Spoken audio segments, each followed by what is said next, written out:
오늘 세계 시민 교육에 대해서 좀 말씀드리려고 하는데요. 첫 번째로는 세계 시민 교육이 우리나라에서 지금 어떻게 되고 있는지, 그리고 피사에서는 어떻게 세계 시민 교육 역량, 그러니까 글로벌 역량을 정의하고 세부 내용이 무엇인지, 어, 어떻게 평가하고 있는지를 알려드리면서, 그리고 저희 학교에서는 어떻게 세계 시민 교육을 진행하고 있는지까지 말씀드리려고 합니다.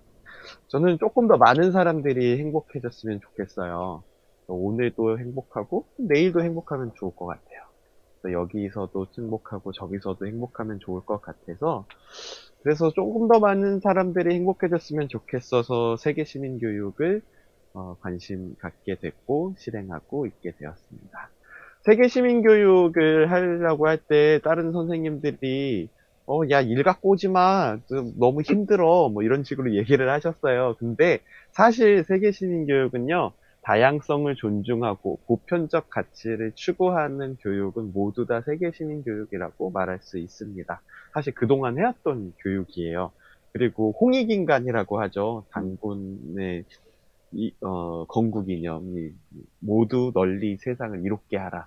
그 안에 세계 시민 교육의 가치가 다 담겨 있는 것 같습니다. 세계 시민 교육의 영역은 크게 5개입니다. 인권, 환경, 평화, 다문화, 국제 이해.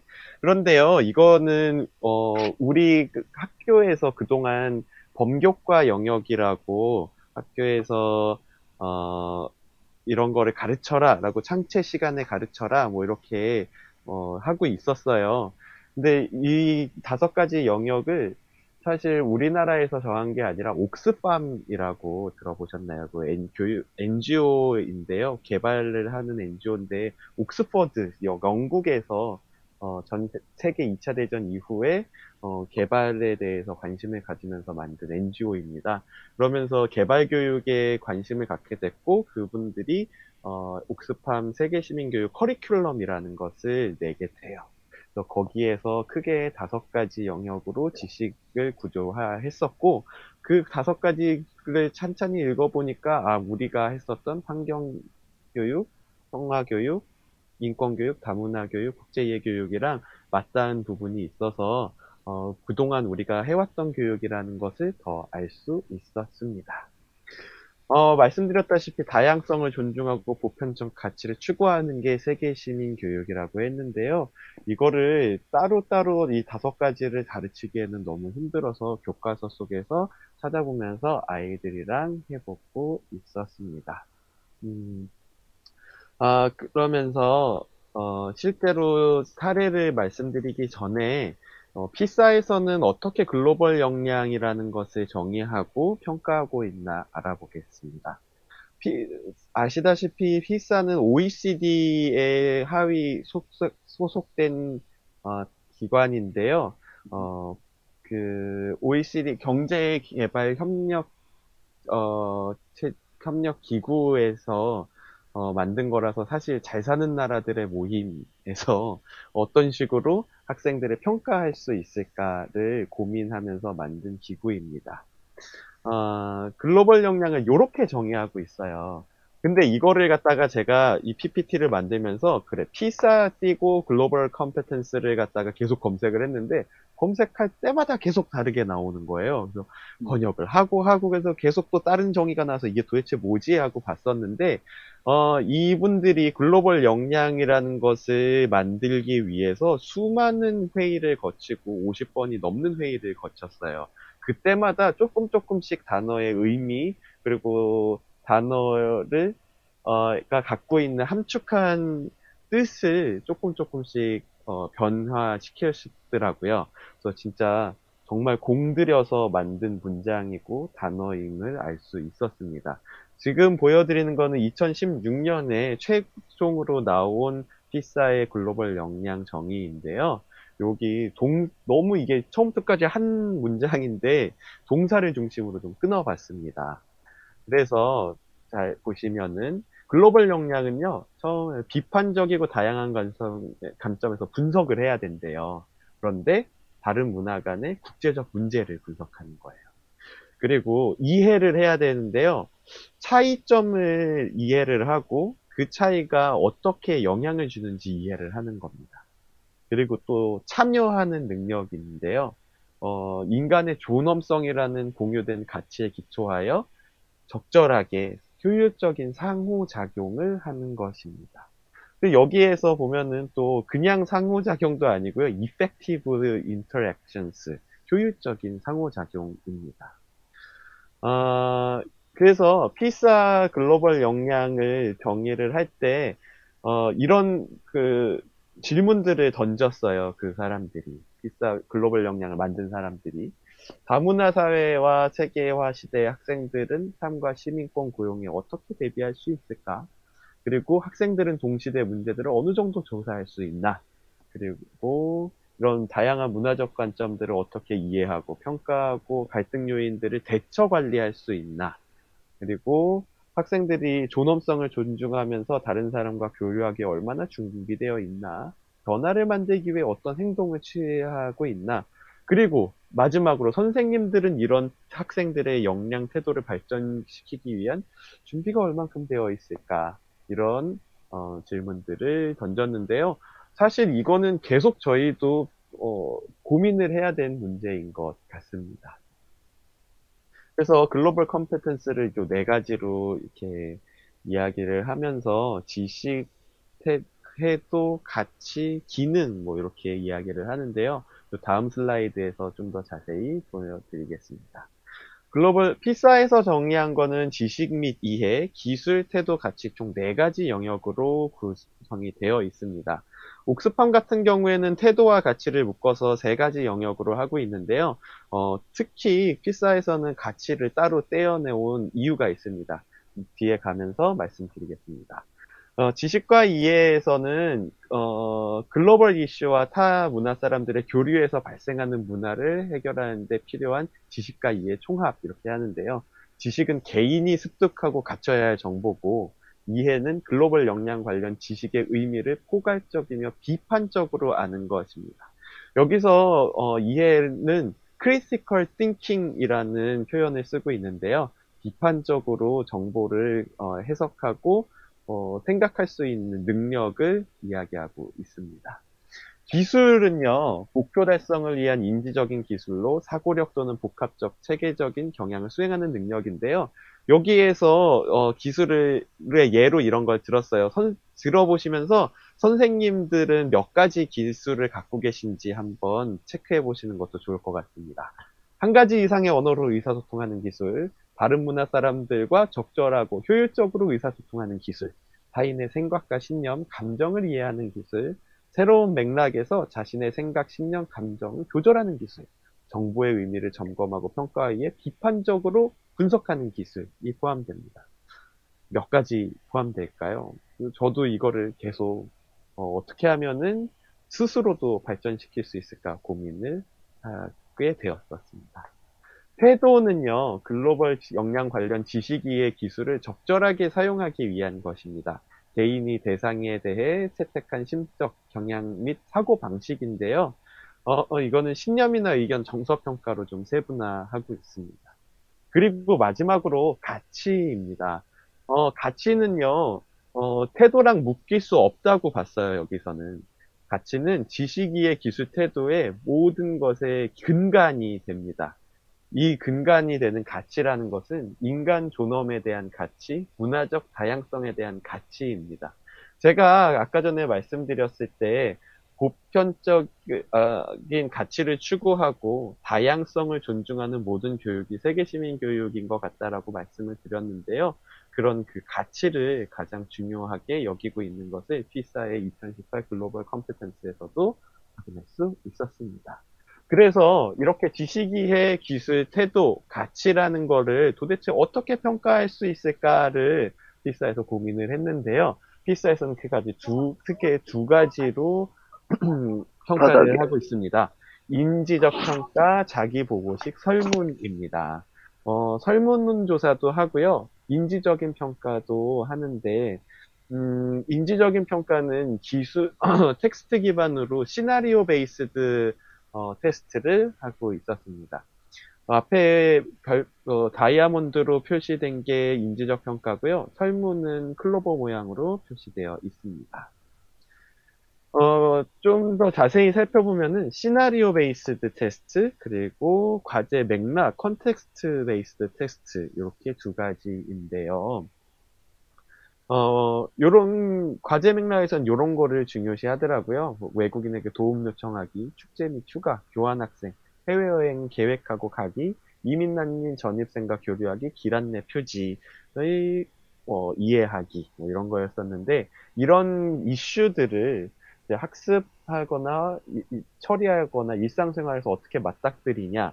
근데 그거를 개인 스스로 얼만큼 처리할 수 있냐, 아니면 그룹끼리 협력하여서 처리할 수 있냐, 이런 것을 이야기하고 있습니다. 사실 피사는요, 이전에는 수학과학만 평가를 했었어요. 그리고 리터러시, 문해력에 대해서 평가를 하고 있었는데요. 피사가 조금씩 바뀌기 시작했습니다. 역량 중심의 데세코라는 역량 중심의 교육 과정을 들고 나오면서 과연 21세기를 살아가는 역량은 무엇인가 고민하게 됐었고요.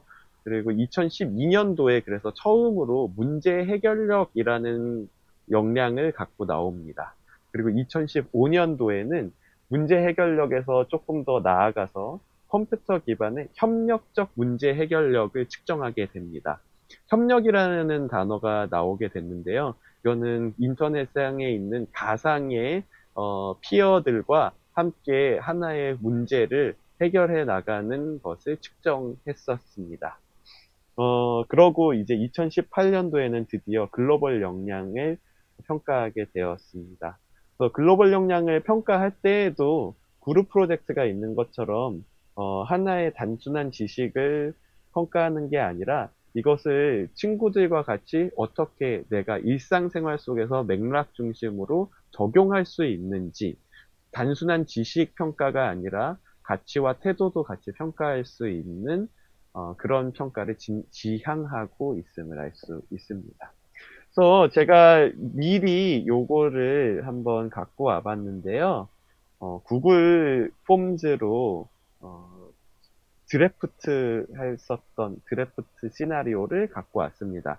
사실 2018 피사는 2018년도에 측정하는 게 끝나야 돼요. 근데 조금 측정하는데 시간이 걸리고 결과를 정리하는데 시간이 걸려서 2019년, 즉 올해 12월 3일 날 이 보고서가 발표되기를 기다리고 있습니다. 보고서가 발표되면서 전 세계의 모든 국가, 거의 모든 OECD 국가 언어로 평가 문제도 공개가 되는데요. 일단은 초안 시나리오를 선생님들과 한번 보겠습니다.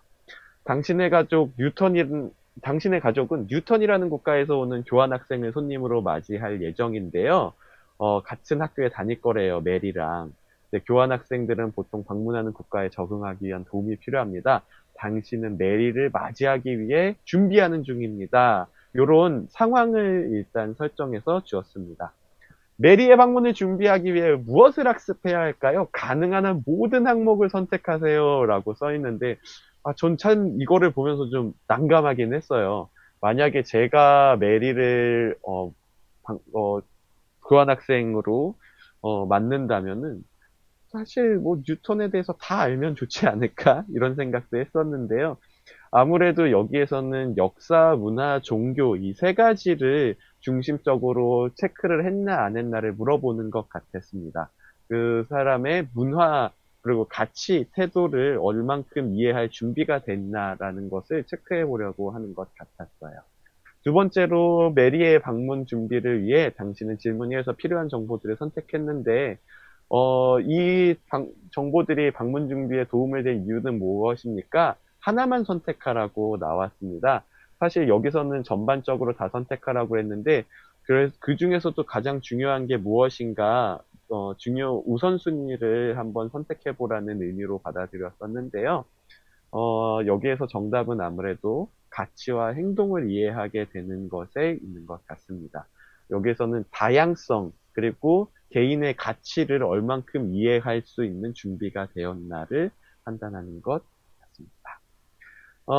뭐, 당신이 특별히 알아야 할 점은 무엇일까요? 하는데, 여기서도 가능한 한 모든 항목을 선택하세요인데, 뭐, 그 나라에 대해서 얼만큼 알 수 있는 준비가 되어 있나, 라는 것이었습니다. 근데 제가 생각하기에는 뭐, 언어와 인구, 뭐, 요 정도가 가장 필수적인 것 아니었을까 싶습니다.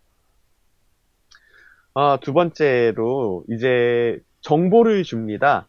정보를 주고 이것을 조합해서 얼만큼 너가 문제 해결을 할 수 있나.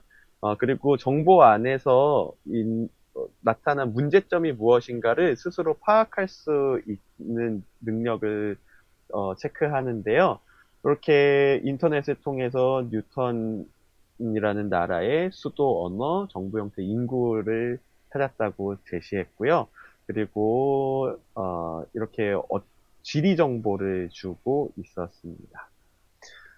뉴턴에 대한 두 개의 서술을 읽고 난 후 다음 어떤 정보들이 메리의 방문을 준비한 당신에게 도움이 될까요? 뭐 했는데 메리가 사는 장소, 그리고 언어, 뭐 여행 경험이 있는지 뭐 이런 것이 될 것 같습니다. 전 이거를 보면서, 그러니까 텍스트로 이렇게 보내주는 것도 좋지만, 뭐, 구글, 뭐, 투어 크리에이터나 투어 빌더 같은 것을 이용해서, 뉴턴이라는 뭐, 가상의 도시를 아예 좀 보여주면은 어떨까. 그런 접속하여서 스스로 그 정보를 찾고 그 정보 안에 좀 빠져드는 경험을 하는 형태의 시험은 어떨까라는 생각도 있습니다. 마지막으로 이것을 물어봅니다. 메리로부터 이메일을 받았대요. 그러면서 메리는 자신을 소개하면서 경험을 공유하는데요. 15살이고, 뭐, 어디에 떨어진 곳에 있고, 가축도 키우고 있고, 저는 무엇도 좋아합니다. 뭐, 이렇게 취미에 있어서 이야기를 합니다. 근데 여기서 우리가 주의를 두어야 할 점은 얼만큼 메리의 상황에 공감을 하고 있는지, 공감 능력을, 어, 또 파악하는 데 이 문제의 유의도가 있다는 걸 알 수 있는데요.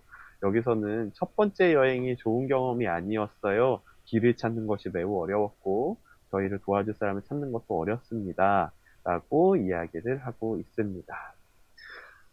그래서 좋은 경험이 아니었다고 했는데 어떤 점이 메리의 가족에게 영향을 주었나요? 적용할 수 있는 모든 것을 선택하세요 했는데 아무래도 첫 번째 여행이었다는 점, 그리고 관습을 이해했는지 언어를 이해했는지, 어, 외국으로 나가기 전에 어떠한 정보를 찾고 스스로 준비를 하면서 글로벌 역량을 향상시켜야 되는지 물어보는 질문이었습니다. 그래서 이렇게 메리의 시나리오는 이제 봤었고요. 이런 것을 토대로 글로벌 역량을 평가하는데 또 한 가지 더 가져와 봤어요. 어, 당신이 응원하는 팀이 패배를 했는데 그 팀 안에 외국인 선수가 있었대요. 근데 팀이 지고 있는데도 불구하고 인종차별적인 모욕을 당했다는 이유로 우리 팀의 외국인 선수가 그냥 경기장을 떠나갑니다. 그런데 이제 친구한테 이 이야기를 하면서 외국인 선수에 대해 이야기할 때면 그의 별명이 짐승이라고 불렀대요. 그러니까 이 전 상황을 봤을 때는 뭐 약간 짐승이라는 게 운동을 잘한다는 것도 있지만 약간 인종차별적인 요소도 있는 것 같아요. 왜냐하면은 국가대표팀의 주장의 별명은 브레인이었기 때문입니다. 이렇게 별명을 다르게 불렀을 때 어떤 결과가 생길 수 있을까라고 생각해 보는 것도, 인지에 대한 평가를 하는 요소이기도 합니다. 사실 필사 2018 글로벌 설문 역량은 학생 설문과 학교장 설문으로 나눠져 있는데요. 사실 이 필사는 항상 15살, 만 15세 학생들을 중심으로 평가를 이뤄요. 그 평가를 하는데 그 이유가 만 15세를 의무 교육 과정의 끝이라고 보기 때문입니다. 최소한 만 15세까지는 의무 교육을 받아야 하고 의무 교육을 받은 후에 얼만큼 삶에 배운 내용을 적용할 수 있냐를 중심으로 순위를 네, 그러니까 역량을 평가하고 순위를 공개하고 있습니다. 뭐 학생 설문은 요런 내용, 그리고 학교장 설문은 요런 내용을 하고 있습니다. 그리고 인지적인 설문 역량은 리커트 척도 4단계로 이런 거에 대해서 물어보고 있어요. 각각 이슈에 대해서. 근데 이것의 인지적인 것을 평가할 때 가장 척도가 되는 것은 설명을 할 수 있냐라는 것이었습니다. 그러니까 우리도 아이들한테 무언가 교육을 할 때 이것을 아이들이 확실하게 이해했냐는 것은 설명을 할 수 있냐랑 연결되어 있기 때문에 저희가 하고 있는 하브르타 교육이랑도 연결할 수 있지 않을까라는 생각이 들었습니다. 또 한 가지, 여기에서 글로벌 이슈들을 예시로 이렇게 들었었는데요. 계속 생각해 보니까 사실 이 글로벌 역량을 평가하고는 것도 계속 시대가 변함에 따라서 민감하게 변화해야 되지 않을까. 가장 그 시대에 이슈가 되는 것을 얼만큼 이해하고 설명할 수 있는가를 측정해야 되는데 글로벌 역량이라는 것이 그냥 하나의 정의가 아니라 계속 변하는 역동적인 역량이지 않을까라는 생각을 하게 되었습니다. 2016년도에 컨실 오브 유럽, 그래서 유럽 교육학회에서도요, 유럽 의회에서도 글로벌 역량이라는 것을 발표를 하게 됩니다. 그리고 옥스팜, 아까 전에 말씀드렸듯이 옥스팜에서 2006년도부터 이렇게 얘기하면서 2015년에 개정을 하게 되는데요. 요 것들이 다 이어져 있다는 것을 알 수 있습니다. 또 지식과 이해에서는 계속 나오는 게 글로벌 이슈에 대해서 얼만큼 민감하게 알고 있는가, 그리고 critical thinking, 그러니까 비판적인 사고를 할 수 있는가를 계속적으로 물어보고 있고요. 기술에서는 학습하는 기술, 그리고 공감 능력에 대해서 계속 이야기를 하고 있습니다. 공감과 협력을 통해서 갈등을 얼만큼 해결할 수 있냐, 이런 것을 계속 이야기하고 있습니다. 그리고 태도에서는요, 인간의 존엄성, 보편적인 가치를 얼만큼 추구하고 다양성을 인정하는가를 이야기하고 있는 것을 알 수 있습니다. 그래서 사람들이 자꾸 아니 글로벌 시티즌십 에듀케이션이랑 도덕교육이랑 다른 게 뭐야 뭐 이렇게 얘기를 하는데요. 사실 그런 거 지금 뭐 그런 것의 가장 큰 기준점이 될 수 있는 것은 우리는 지식과 이해의 이 5가지 영역이 중심으로 이런 기술과 태도 가치를 가르치려고 한다라는 것을 좀 알 수 있습니다. 근데 세계 시민 교육이 이렇게 가치 지향적인 교육이지만 가치 주입식 교육이 되면 절대 안 됩니다. 그렇기 때문에 세계 시민 교육은 교육 철학이고요. 세계 시민 교육의 목표는 세계 시민 교육이라는 말이 없어지고 그냥 교육 그 자체에서 세계를 녹여내서 민주적인 시민으로 세계를 생각하는 민주적인 시민으로 성장하는 것 자체가 교육이다라는 생각이 널리 퍼졌으면은 하는 바람으로 세계 시민 교육을 하고 있습니다. 지식정의 행동 실천 이렇게 아까 전에도 영역이 나눠진다고 말씀드렸는데요. 참 이거를 통해서 아이들이 좀 험한 세상에 좀 다리가 되었으면 좋겠습니다. 그리고 교사는요, 지를 행으로 이끌어줄 수 있는 좀 다리가 되었으면 좋겠습니다. 그래서 맨 마지막에는 결국에 스스로 학생들이 다리를 만들 수 있게 도움을 주는 교사가 되는 것이 중요하지 않을까 싶습니다. 공감을 하지 않고 교사가 그냥 이게 중요해라고 얘기하다 보면은 결국엔 무너지더라고요. 알게 모르게 스며들 수 있도록 할 수 있는 방법이 무엇일까 고민을 많이 하게 되는데요. 아무래도 학생 중심의 교육, 그리고 학생에게 주입하기보다는 자꾸 질문을 던지면서 학생 스스로 생각하게 될 수 있는 것, 즉, 발문이 가장 중요하지 않나 생각하고 있습니다. 또한 그 학생의 가치관에 따른 비계 설정을 하고 그 비계에 맞는 발문을 학생 개개인에게 던져주는 것도 교사로서 가장 큰 글로벌 시민 교육을 하기 위한 가장 큰 준비가 아닐까 싶습니다. 아, 그리고 저희 학교에서 이제 어떤 식으로 세계 시민 교육을 그래서 적용했나를 간단하게 좀 말씀드리려고 하는데요.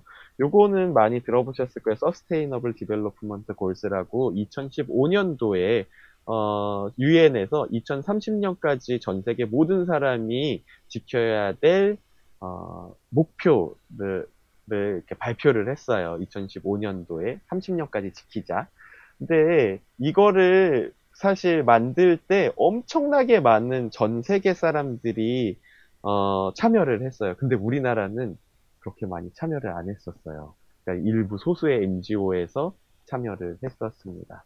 그러니까 뭐 물론 우리 국가를 대표하는 사람이 가서 거기서 회의를 했겠지만 영국 같은 경우에는 2015년 전에 이제 과연 전 세계 사람들이 지켜야 될 목표는 무엇인가를 유치원, 초등, 중등, 고등, 시민사회, 대학교까지 1년 동안,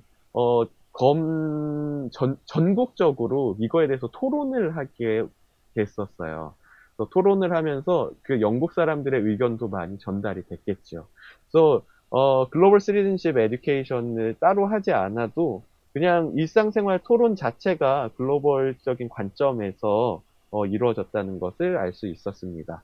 그래서 제 바람은 2029년에 포스트 2030 골스를 정할 때는 우리나라에서도 이렇게 전 국민이 유엔에게 목소리를 낼 수 있는 이런 회의를 다 같이 하면 어떨까 그런 바람을 갖고 있습니다.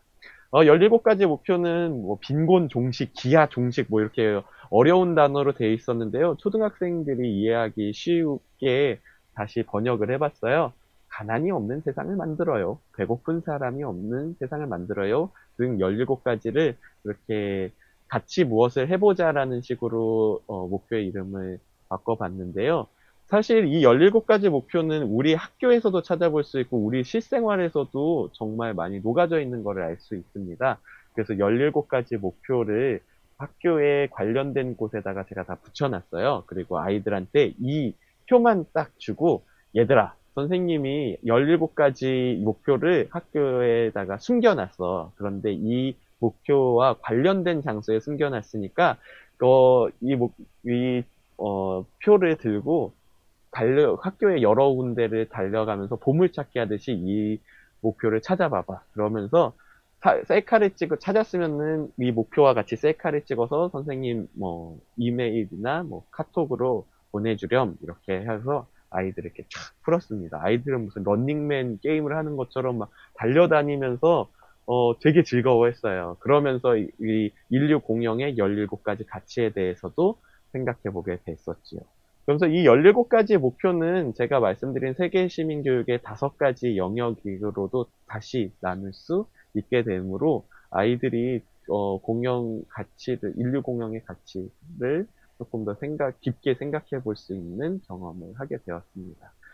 그리고 교과서, 요렇게, 이렇게, 해놨습니다.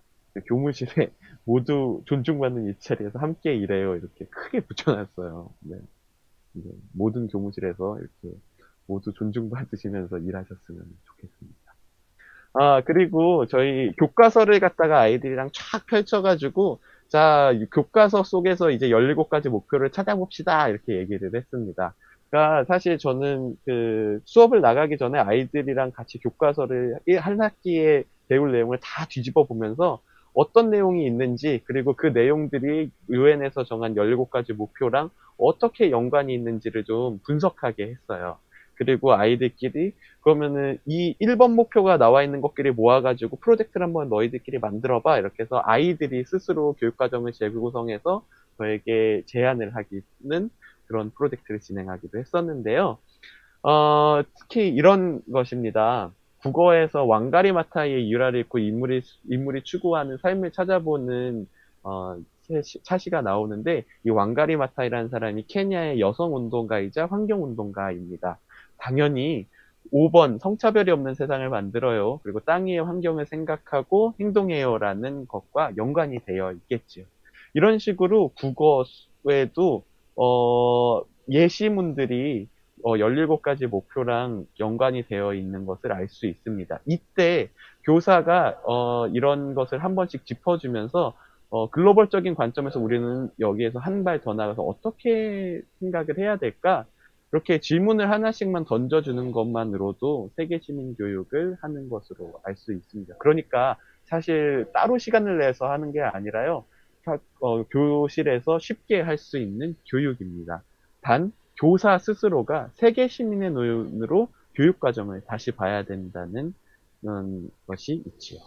수학에서도 마찬가지입니다. 비와 비율을 우리가 배우는데요. 이때 우리 교실에 쌓이는 쓰레기의 양을 측정을 하고 비와 비율을 사용하여서 그럼 과연 우리나라 하루에 이 쓰레기 배출량은 얼만큼 될까 계산해 보고 그리고 야순이 국립공원이라고 남미에 있는 국립공원의 개발에 대한 의견이 나오는데 그것을 개발을 해야 된다, 안 해야 된다, 원그래프와 D그래프로 나눠 보면서, 그, 실제로 만들어 보면서, 아이들이 자신의 생각도 내면서 세계 시민교육을 스스로 할 수 있게 되었습니다. 자연스럽게 할 수 있게 되었는데요. 이거는 고학년에서의 예시였고, 이제 저학년에서는 그러면은, 아니, 저학년 애들한테는 어떻게 세계 시민교육을 할 수 있나요? 이야기를 하시는데요. 제가 말씀드렸다시피, 공감과 비판적 사고력을 키우는 것도 세계 시민교육의 가장 큰 목표 중에 하나입니다. 그렇기 때문에, 이렇게 저학년, 2학년에서 지금 저희 학교에서 하고 있는 것은 되게 이름도 귀엽죠. 동물마을에서 생긴 일을 실감나게 읽어보고 그러면은 멸종위기 동물들과 인간의 책임에 대해서 좀 알아보는데요. 그 교과서엔 너무 예쁘게만 나와 있어가지고 아예 좀 현실을 좀 보여줬어요. 이렇게 로드킬 보도 자료, 다큐멘터리 곰의 올무에 이제 팔이 잘려서 힘겨운 삶을 살아가는 반달가슴 곰, 우리나라 지리산에 있는 그런 곰에 대한 다큐멘터리도 보여줬어요. 그러면서 과연 동물들이 다치지 않고 안전하게 살 수 있는 방법은 무엇이 있을까요? 뭐 이렇게 실천까지 이제 갈 수 있게 아이들의 의견을 제안해 보는 그런 수업을 했었는데요. 아이들 정말 2학년 너무 귀여웠었던 게 그 자동 센서가 있는 동물 전용 전철을 만들어서 동물이 이렇게 다가가면은 나도 모르는 사이에 이렇게 싹 그 전철로 빨려 들어가가지고 눈을 떠보면은 전철로 동물이 이동되어 있어가지고 안전하게 길을 건널 수 있게 한다. 뭐 이런 아이들의 순수한 발상이 돋보이는 수업을 했었습니다. 마찬가지로 신발 신은 강아지를 입고 비슷한 경험 나누고 뭐 인물의 상황과 마음을 살피면서 나의 행동을 정하고 실천해보는 이런 교육도 초등학교 2학년에서도 충분히 할 수 있는 세계 시민 교육임을 알 수 있습니다. 그래서 우리가 과연 생각해 봐야 될 것은 무엇인가를 봤을 때, 피사의 글로벌 역량을 과연 우리 교육과정에 어떻게 녹여낼 수 있을까? 그리고 교사는 글로벌 시민 교육을 하고, 학생들의 글로벌 역량을 향상시키기 위해서는 우선적으로 교사가 글로벌 역량을 높이고 글로벌 시민이 되어야 된다라고 생각을 하는데요. 그럼 과연 교사는 글로벌 역량을 향상시키기 위해 우리 스스로 어떤 노력을 해야 될까? 이렇게 두 가지 논의하면서 좀 더 고민을 해보면 어떨까 싶습니다. 그래서 이제 세계 시민 교육의 전반적인 흐름을 알아봤고요. 피사에서의 정의와 그리고 평가 방법에 대해서도 알아봤고, 그리고 실제 수업 적용 사례까지 알아봤습니다. 이상으로 제 발표를 마치겠습니다.